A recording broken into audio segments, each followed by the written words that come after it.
Hey guys, I'm going to read aloud the prologue from Romeo and Juliet and then discuss it so that you can better understand it. Two households, both alike in dignity, in fair Verona where we lay our scene, from ancient grudge break to new mutiny where civil blood makes civil hands unclean. From forth the fatal loins of these two foes, a pair of star-crossed lovers take their life, whose misadventure piteous overthrows do with their death bury their parents' strife. The fearful passage of their death-marked love and the continuance of their parents' rage, which but their children's end naught could remove, is now the 2 hours' traffic of our stage, the which if you with patient ears attend, what here shall miss our toil shall strive to mend.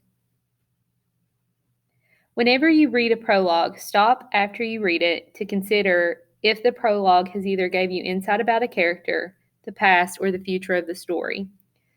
In this prologue, we are given insight about all three. Because this is Elizabethan language, it can be a little more difficult to understand. So what we'll do now is go through this line by line and discuss what it means. Two households, both alike in dignity, in fair Verona where we lay our scene. Based upon these two lines, we know that the setting is in Verona, and we know that we're looking at two families because it says two households, and they're two families of the same wealth status because they are both alike in dignity. From ancient grudge break to new mutiny, where civil blood makes civil hands unclean. So we know that these two families harbor an old grudge.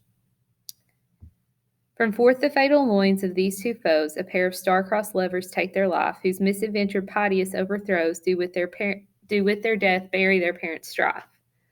So now we learn that a member from each family meets one another, falling in love, but fate is not on their side, and we know that they are fated because they are star-crossed. More specifically, their fated love will end with death, from where it says the fearful passage of their death-marked love.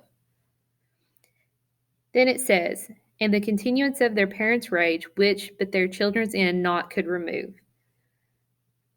We then learn that only through their children's death did their grudge finally end.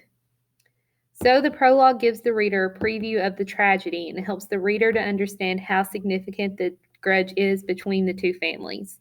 Their grudge brought the two lovers together, and the grudge resulted in their death. So this is a preview of what to expect in Romeo and Juliet as a tragedy.